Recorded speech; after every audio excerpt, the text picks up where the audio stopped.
Hello, here we are, week 194. Left the food down the wrong ends. Feed the fish.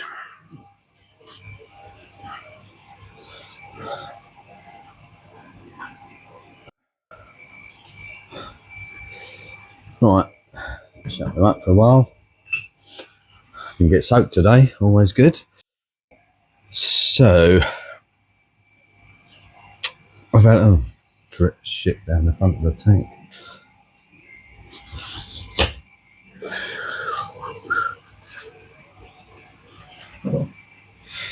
Right, so I've had a rubbish week really, nothing to do with the fish tank. I've contracted Ebola, bleeding from the eyeballs, touch of rabies in there, lucky to make it through.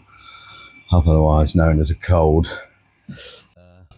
Kind of over it now, just.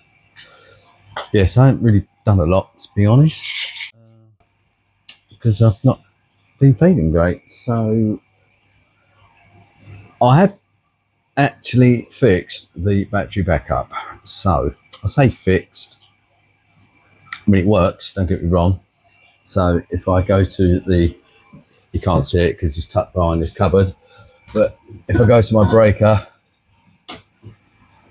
that is all the sockets off there, down, dead, and I can tell that it's kicked in on the inverter immediately. So I know it's working. So that is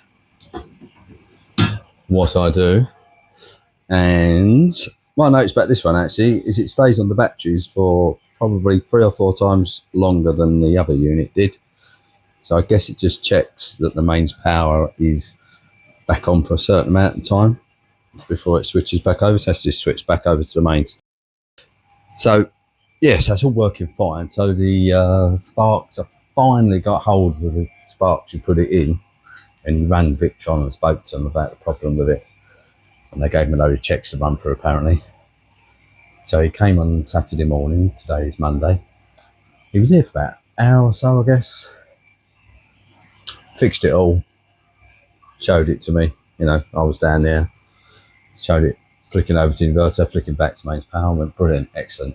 Off he popped, I come out, as you do, flick the breaker, nothing, just stayed as it was before on the mains power.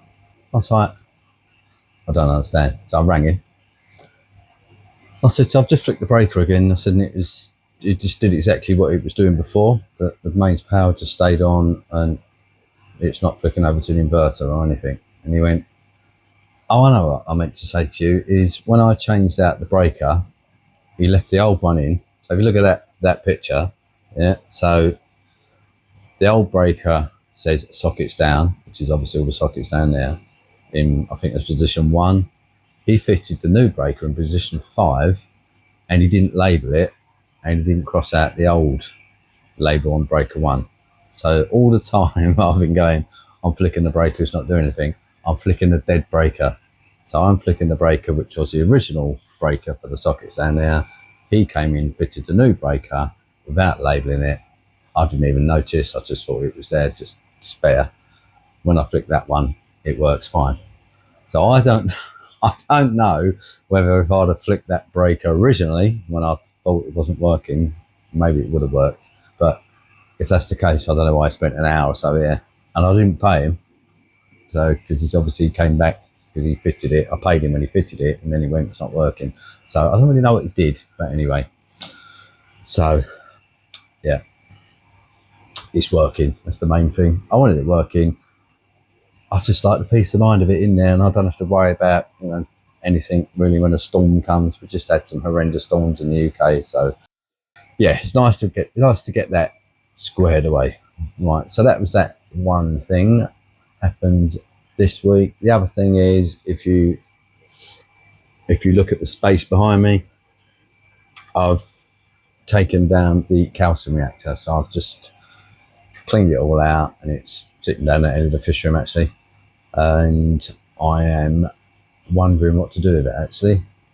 I mean, I'm going to keep it because possibly at some point this tank may have enough growth that I can't dose enough 2-part, 3-part, whatever.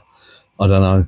The other thing I'm thinking is I could probably use it in a different capacity. Maybe when I get on to try and spawn the urchins, it might come as a little vessel for the planier larvae stage of that, you can dose phyto into, or it might do for the really young ones, and I can just feed in like algae in there and phyto and whatever. I don't know.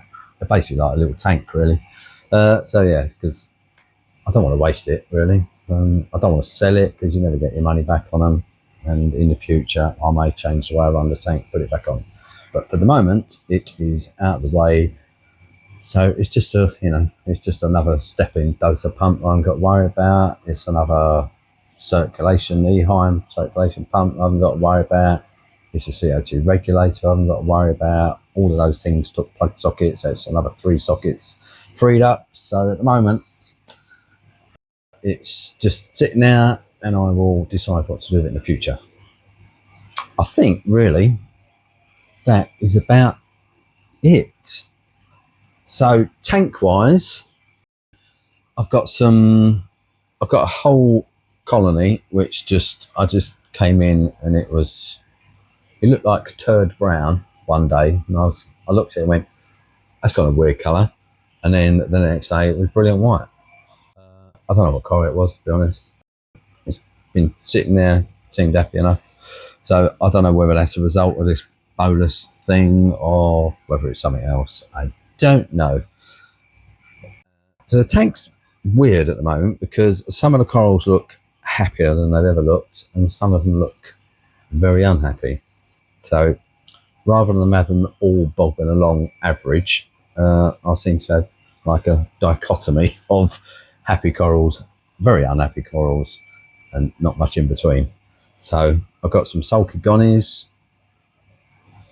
They're just not extending like they were before I went over to this new method. Yeah, and I've got some weird brown tips on some of the acros. Other ones look great. Other ones got nice growth tips. Got some colours coming through that I didn't have before. So I don't know, but I'm going to stick with it. I might as well ride it out. I'll give it 3 months, and then I'll see what's left, basically, and I will restock accordingly. Yes, that's where I am really with the tank. All the fish are good. Oh, someone asked me about feeding my fish. So let's talk about feeding fish. I'll just give you a second bit. So I was asked if I make my own food, and I guess it's an obvious question because I do quite a bit of my own stuff, but I've never actually made my own food. I've got no reason why I haven't. Laziness, I guess. I don't know. It's just never really been on my radar. I just go buy food, and I don't really think about making my own. Probably quite easy, I'd imagine. But so what I do, because a couple of people that messaged me said they feed mysis, and I was like, yeah, okay, I feed mysis. What else do you feed? And they're like, no, I feed mysis. I was like, I don't understand the concept of why if you have a variety of fish, different shapes, different sizes, different mouths, why you think they would all eat the same food? It just seems a bit bizarre to me. So my answer to most people is feed a variety. It's the same as you. You're going to spend your whole life eating one food source. So I buy these I think they're 2 kilo or 1 kilo sheets of,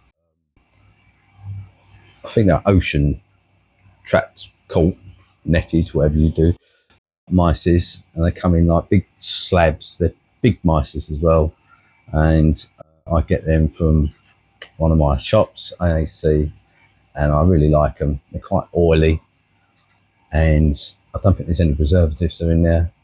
Sometimes I think I took a picture once, you get small fish and stuff in there. So I feed that. That's what I've just fed actually. So that's their main sort of late day feed is comprised of 90% of that mysis, and then I also feed bloodworm, which is controversial for some people because that is mainly seen as a fresh water fish food, but I feed it because my copper band absolutely loves it, and some of the wrasse really like it as well. I feed it to the wrasse in this tank, and I feed it to the tamarin wrasse down in my bottom tank. They love bloodworm. Smash it to pieces. It's easy to get. The other food I like is called Veggie Feast, which I think is by First Bite, and that's a mixture of myces and calanus and nori, and it's got probiotics in there, and it's got different types of fatty acids in there as well. I don't know if that's added or whether they just include the fatty acids which are found in the calanus and the myces. I don't know, but they say it's got 3 types of fatty acids in there. I like it because it's got small particulates as well for the amphitheas, bits of nori in there for the tangs, obviously. And it comes in a sheet, 250 gram sheet, I think.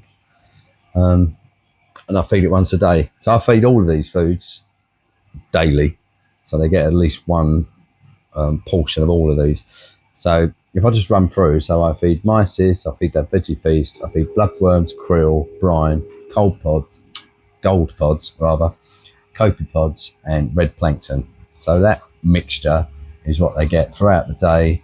It's not always mixed. I feed the copepods and the gold pods out of my fridge up there, which are dosed in the tank, small amounts. I think it's about 4 times a day. I feed the bloodworm morning and the evening, and in the morning they get a mix of the Veggie Feast, the bloodworms, the krill, the brine, the gold pods, and the red plankton, and that all goes in the morning. And then once a day from a pellet feeder they get Vitalis pellets, which I can't remember what type they are. Might be these actually, not Vitalis. Is that No, I don't know what that is. Oh no, that's a grazer, isn't it?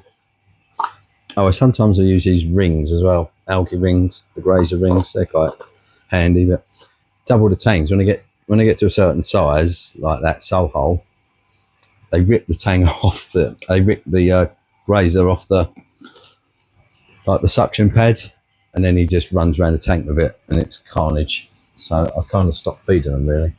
What I should do is blend them up. Yeah, I feed these little Vitalis algae pellets. They're quite a fine pellet, but because I've got the algae in the tank, it's quite like them. I don't feed any flake because I just find it messy, sticks all over your fingers. I have to do it manually because I always think flake in an auto feeder just tends to clog it up, because the pellets are quite free flowing. So I just don't feed flake really. Yeah, I think that's it for food. And then obviously every now and then, as the moment takes me, I will feed some live food, just live myces, live brine, and live copepods, and live rotifers. But I don't do that often. Depends. I tend to do that more when I get a new fish or something in. Like when I set this up, I loaded that up with a load of copepods that I bought online and rotifers, and then when I put those blue banded pipefish in, I just did a weekly delivery basically of live food, rotifers and copepods, and I just kept putting them in for probably a month or so until there's a good population in the tank. It's got live rock in it as well. And then when I put the wrasse in, that 3-spot wrasse, I probably did 3 weeks of just buying some live food, brine, just to give him the tastiest food. And then once they're settled in, I feed the copepod, the pouch of copepods in there daily. He likes that. He loves the bloodworms as well. I mean, eat anything now actually. Even the little pipefish will take myces if they're. I have to grind them up a bit, but they take it straight out of the water column now. So they're pretty easy once you get them sort of established and happy. I think that's it really. No, I'm going to do a quick water change on the tank downstairs, and I think I might add some extra cleanup crew to these tanks. So I will probably set up a little tank just to leave them in there for a couple of weeks before I put them in. It's kind of like a quarantine. I say a couple of weeks, 6 weeks. It's a pain in the arse, which is why I don't really do it very often. Shrimps are easy, but I can't put shrimps in the tank anymore because what I've noticed is I had, what did I have? I had 4 blood shrimps and a couple of cleaner shrimps, I think it was, in here. And since the Lenardi's been in here, they have disappeared. I had one that managed to survive right under a crevice of a rock for a few months actually, but I think she's dragged him out and ate him eventually. So there's no point putting shrimps in there. They're paying anyway, shrimps a lot of the time, to be honest. So I will probably get just some more snails, and I might get some urchins. And just once they go through a sort of QT, urchins all right, really, because they've got mostly living tissue on them. So I'll just pick off any debris. I'll give them a good bath, and then I'll put them in. It's the snails are the worst thing, really. But I just scrub the shells. I put them in a fresh tank. I use tank water with it. I'll just keep them in there for a few weeks, and then I will toss them in. That's basically what I do, really. I think that's it. I kind of think. Oh no, yeah, I did. There, trying to talk. So I've got 2 weeks away booked so far this year, and they're not exotic holidays or anything. They're cottages. One is in Norfolk, and one is down south somewhere. But what's amazing is, so my wife booked the first one with her friends. So there's 4 of us going, 2 couples. That is in September. So I gave her the dates of the Aqua Hate show weeks ago. Last year I went, I'm going to a show 21st September 2025. Put it in your diary. Yeah, okay, got it in there, right? And she comes in. She went, all right, the cottage has been booked. We had to move it. I can't remember why. So we're going week blah blah blah, and I just went, well, that's all. That's the Saturday. So we go on the Friday on the 20th, and on the Saturday I'm meant to be up in Coventry where it is for this big fish show. I was just like, so I've looked up on the map. So all she's done basically is made me drive an extra 45 minutes, I think it is, further or longer to get to the show. So I've got to drive to Norfolk on the Friday, and then drive to Coventry on the Saturday, and then drive back in. So no big shakes, but I was just like, I can't believe it. Like the whole year I booked a cottage at the same week that I'm going to that show. And then, but it's my wedding anniversary next month. We tend to go away. 43 wonderful years we've been together, and we go away basically on our wedding anniversary for a week in a cottage somewhere. It's normally cold and bleak because it's February, a bit like the marriage. And so we did it this year. I think we're going down, I think it might be Lime Cove or something anyway. So we got a cottage booked, and that is the 22nd to the 28th, I think it is. And then I had an email from Alex from a biz saying he's coming over on the 25th, 6th, 7th and 8th or something. Came here, and Tobias, he does Sea Friendly Reef. I don't know if you've heard of him. If you haven't, you should look at his videos. Does some amazing videography. Yeah, can they come and visit, look at the tank? And he possibly could have had one of the Abiz AFC 150 pumps, and I could have stuck it in the tank and tried it and see what it was like. And I'm away. I just went, sorry, I'm not here. So I was just like, sometimes the stars really do not align. And there's 2 examples of that happening. So yeah, so I'm not seeing Alex, but I will be going to the Aqua show in September. Just got to drive a bit further. So yeah, a bit unfortunate, but that is life.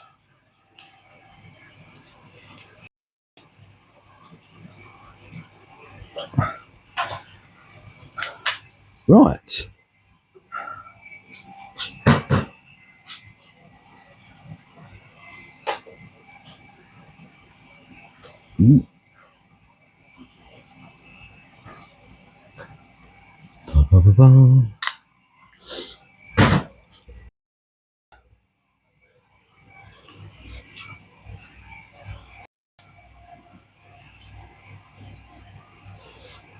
Okay, so that is it, guys. That is week 194 tucked away, and I will see you in the next one.